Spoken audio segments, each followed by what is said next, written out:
প্রতি বছরের মতো এবারও ২ দিনের জন্য এই যে আহলে হাদিস যে জামিরা সেখানে ওয়াজ মাহফিল হলো। সেখানে আমি আর হাফিজ গিয়েছিলাম। খাবারের বিষয়ে আমার বিশেষ বক্তব্য। বিসমিল্লাহ তারা সম্ভবত এই খাবারটা অ্যারেঞ্জ করে। এখানে খাবারের মধ্যে চমৎকার ব্যাপার হলো যে পোলাও কোরমা খেলে শরীরের জন্য খুবই ক্ষতিকর এবং খেতেও যে এত ভালো লাগে তা না। কিন্তু এই যে সাধারণ খাবারে অনেক খরচ কম, আবার অনেক স্বাদের হয়।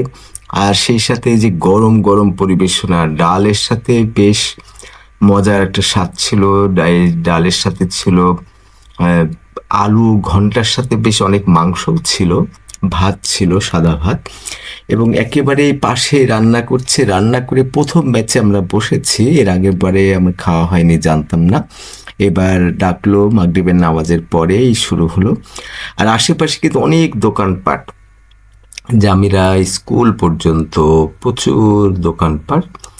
আর জায়গাটা খুব সুন্দর, এখানে অনেক লাইটিং করেছে, পরে এই ভিডিওতে দেখা যাবে লাইটিং। এটা সন্ধ্যার আগের দৃশ্য।